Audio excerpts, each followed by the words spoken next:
కార్తీక మాసంలో పరమ పవిత్రమైన శివనామస్మరణ భక్తులకు పుణ్యాన్ని ప్రసాదిస్తుంది. మహానంది ఒక గొప్ప శైవ క్షేత్రం.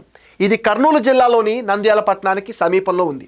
ఇక్కడ ఉన్న మహానందీశ్వర స్వామి దేవాలయం 7వ శతాబ్దం నాటిది. మహానంది పర్వత సానులోకులైన నందీశ్వర స్వామి దర్శనం చాలా ఆహ్లాదాన్ని కలిగిస్తుంది. ఆలయం వెనుకున్న కొండల నుంచి వచ్చే స్వచ్ఛమైన నీరు వేసవిలో సైతం కిందకు ప్రవహిస్తూ ఉంటుంది. నందీశ్వరుని క్రిందుగా వచ్చే ఆ ధార ఆలయం ఎదురుగా ఉండే కోనేరులో పడుతుంది. ఆ కోనేటిలోనే భక్తులంతా స్నానాలు చేస్తారు. 5.5 అడుగులు లోతు ఉన్న క్రిందనున్న రూపాయి బిళ్ళ సైతం చాలా స్పష్టంగా కనపడుతుంది.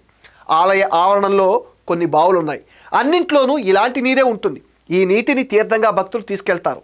నవనందులుగా పిలువబడే 9 నంది క్షేత్రాలు కూడా ఇక్కడే ఉన్నాయి. నవనందుల్లో మహానంది ఒకటి. పుణ్యక్షేత్రంగా ప్రసిద్ధి చెందిన మహానందీశ్వర స్వామి ఆలయంలో మహాశివుడు మహానంది రూపంలో వెలిశాడు. 10వ శతాబ్దపు పలకల శాసనాల ప్రకారం ఈ దేవాలయం అనేక సార్లు మరమ్మతులు జరిగినట్లుగా పునర్నిర్మించబడినట్టుగా చెబుతారు.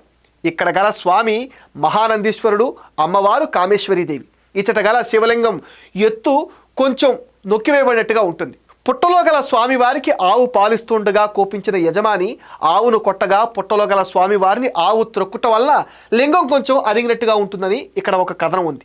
ఆవు గిట్ట గుర్తులు కూడా లింగంపై కనిపిస్తూ ఉంటాయి.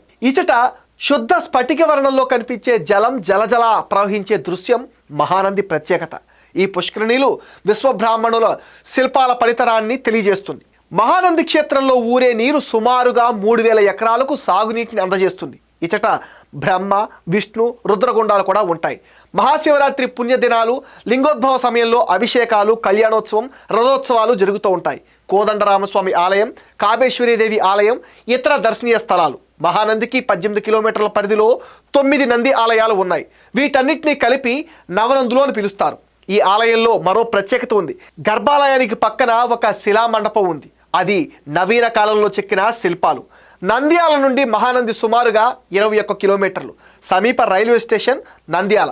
నంద్యాల నుండి మహానంది చేరుకోవడానికి 2 మార్గాలు ఉన్నాయి. తిమ్మాపురం మీదుగా ఒక మార్గం బస్టాండ్ నుండి 15 కిలోమీటర్ల దూరంలో ఉంది. అతి చిన్న మార్గం గిద్దలూరు రోడ్డు మీదుగా బోయలకుంట క్రాస్ రోడ్ వద్ద ఎడమ వైపు నుండి వెళ్లే మార్గం. ఇది నంద్యాల నుండి 24 కిలోమీటర్ల దూరంలో ఉంటుంది.